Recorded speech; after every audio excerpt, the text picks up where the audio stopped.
Good morning. Um, I came out for a morning walk and I'm having all sorts of thoughts. Um, I've kind of been in myself in word. I really don't even know how to say how I feel. I feel it's kind of an in between. I can still feel like the throbbing of pain in me, but at the same time, I feel more released than I ever have felt since I got on this twin flame journey. And I feel like with the last meeting that I had with my twin, there was a lot of messages that came through and a lot of things that are still kind of, I feel them energetically, kind of, I'm still on the fence about them. I still don't know exactly what they meant. I felt that they came in with a meaning, that they were the things that were said, they had like an energy to them, but I'm still not comprehending how that fits in the picture. Some of the things that I did was able to comprehend from the last meeting that we had was kind of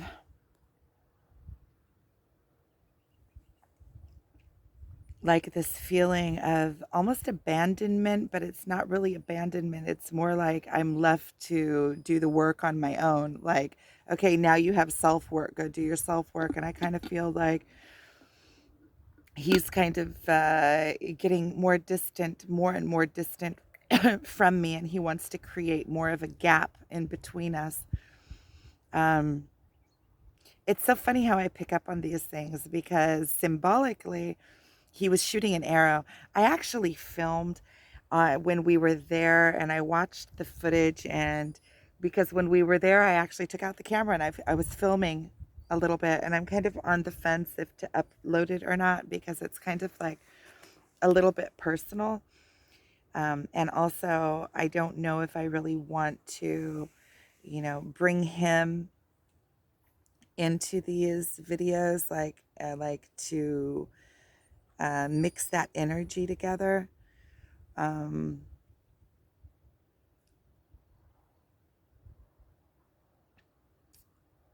Especially with not like telling him or something. It kind of feels like I need to tell him and I don't really want to tell him like about, I don't want to show him the video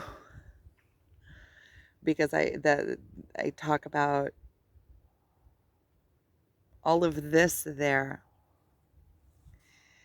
And I'm having thoughts in my mind like right now, but that is total separation, like not wanting to share this with him. That's total separation. And so I'm also holding us apart in a way. But at the same time, this is like in the 3D world, it's not.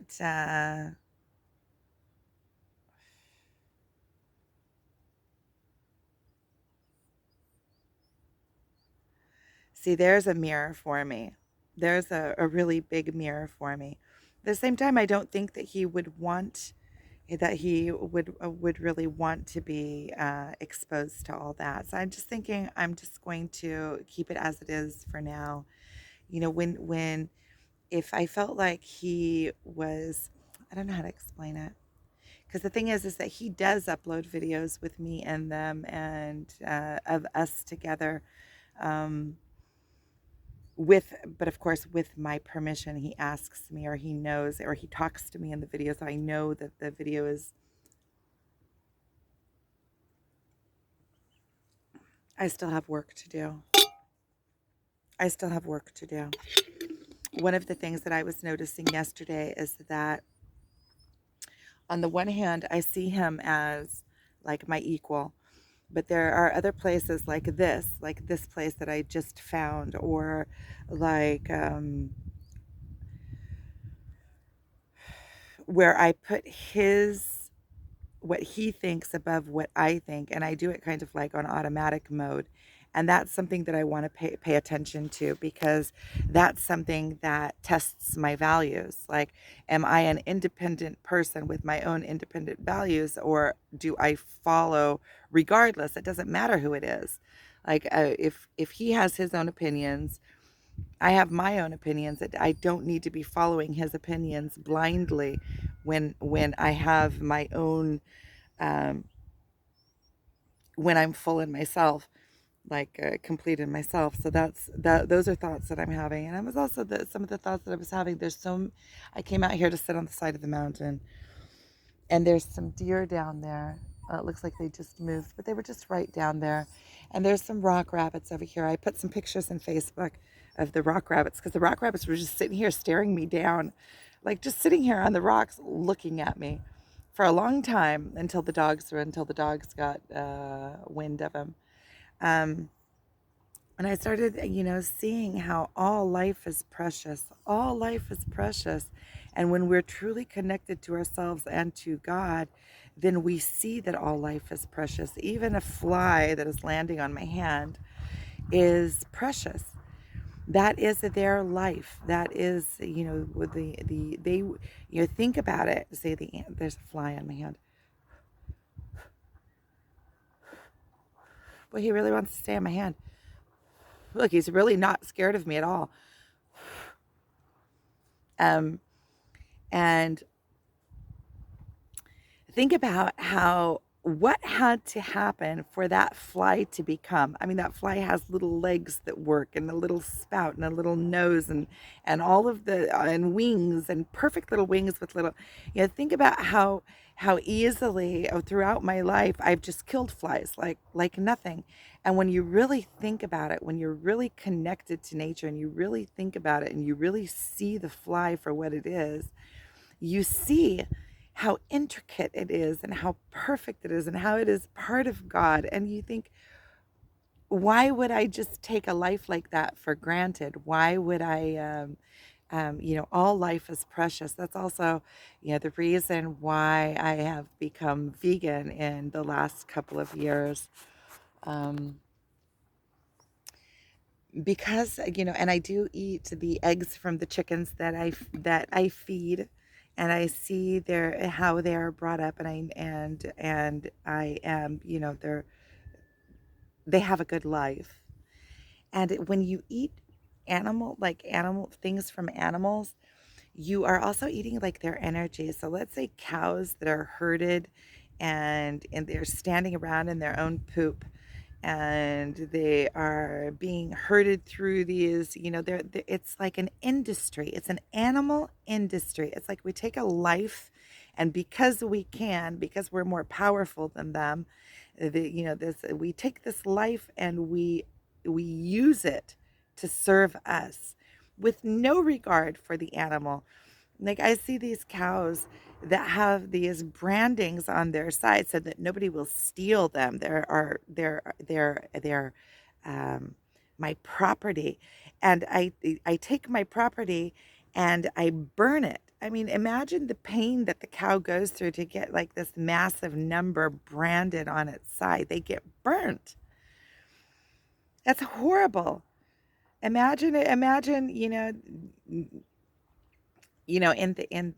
the Holocaust, they put numbers on people. They numbered people, and we think of that as, oh, so horrific.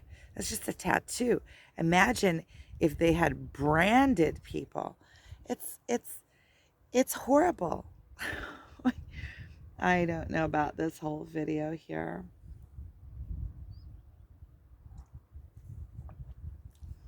Yesterday, I met some people, really nice people. Nothing to do with any kind of romantic relationship or anything, but I went to the hot springs, and I had a really, really, really good time. My brother came on a date there, and just by chance, so I met him, and I met the girl he was with, and she was really sweet.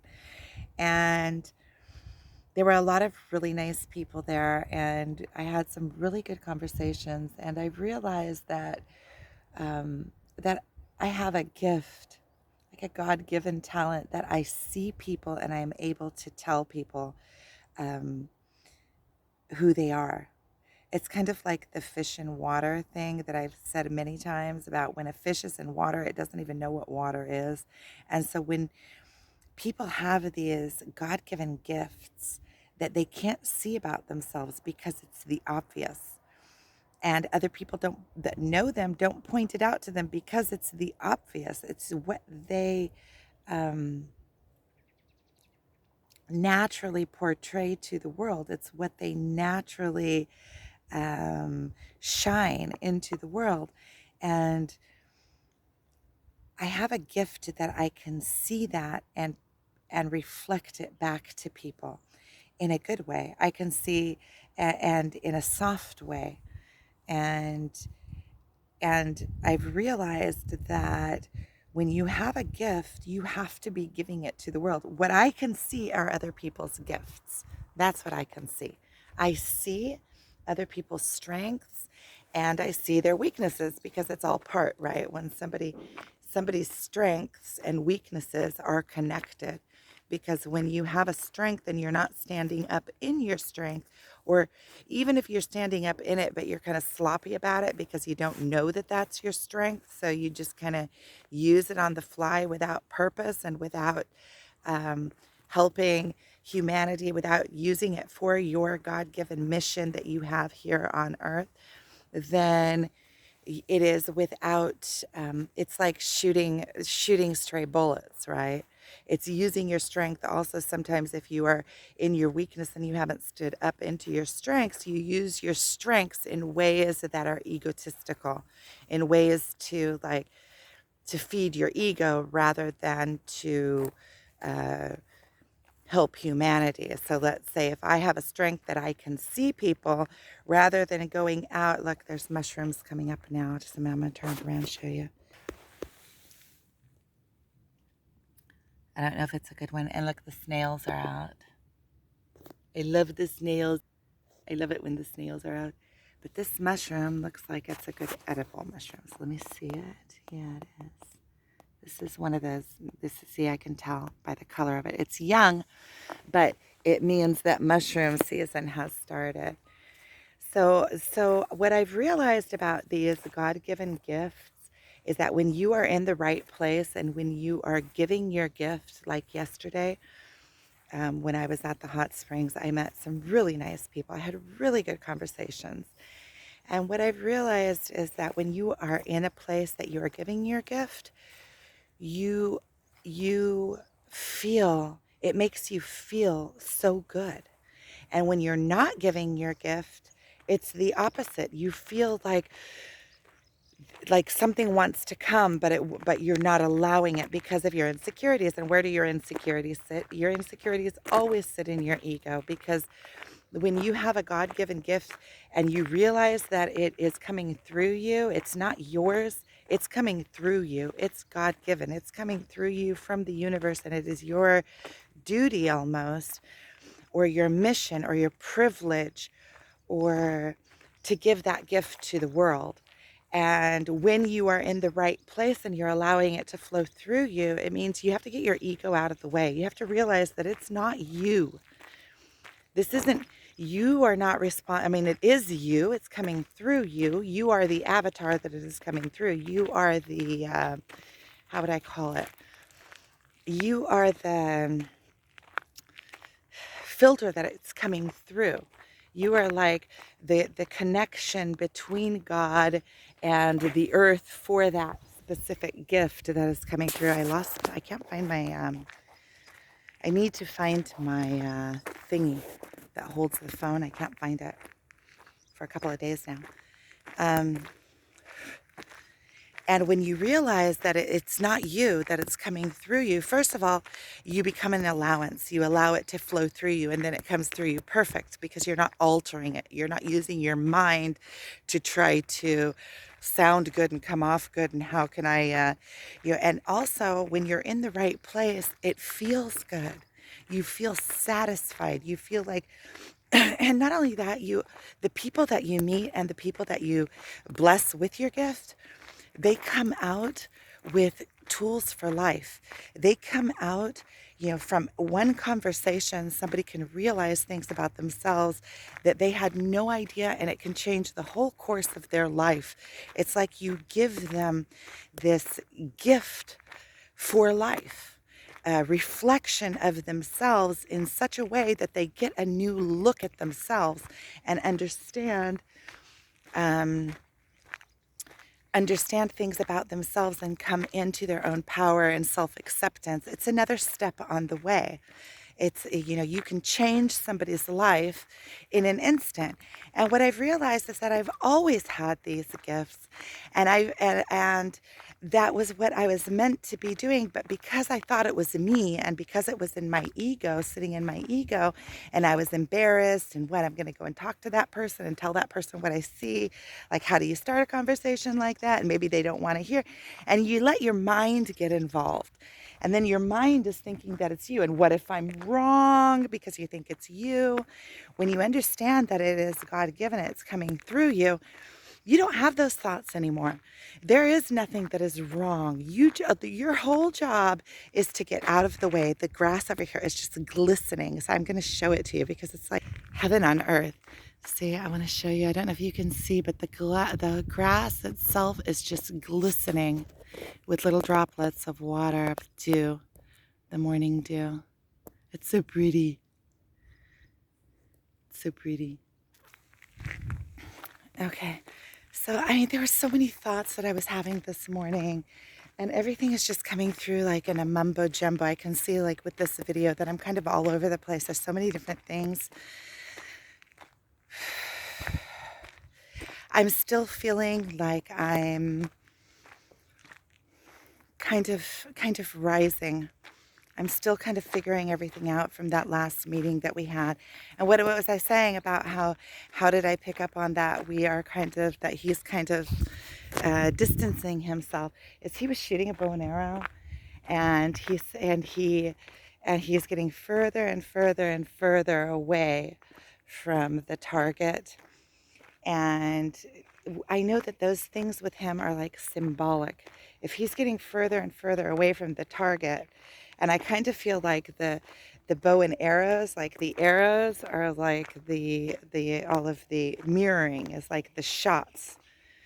And so I've always felt like that. Like when he shoots the bow and arrow, it's kind of like he's shooting lessons at me almost, and that I'm the target. And then as he's getting further and further and further away, I feel like he's distancing himself from me. And I kind of feel that also in the 3D world. Like I feel like he's becoming more and more distant from me. Further and further away, kind of like when you take a baby and the baby's learning how to walk and you stand it on its feet and then you let it walk on its own. And there were so many tests. There were so many tests that afterwards that night, like I was laying in bed and I was just crying because there were so many things that were coming through that I could see that I wasn't pure and clean in.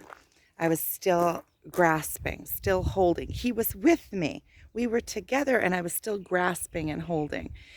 And that, yeah, I can see the difference between how I am with my family and how I am with him. With my family, there is, I'm totally free and open, and there is no like trying to hold.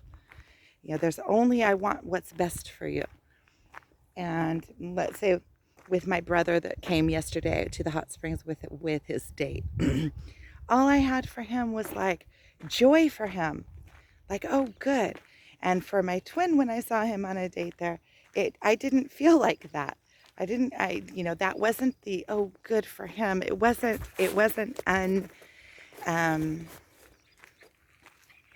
it wasn't like,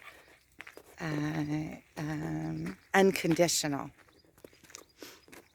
So I can see those things, and that's where I'm aiming for. Can I get there?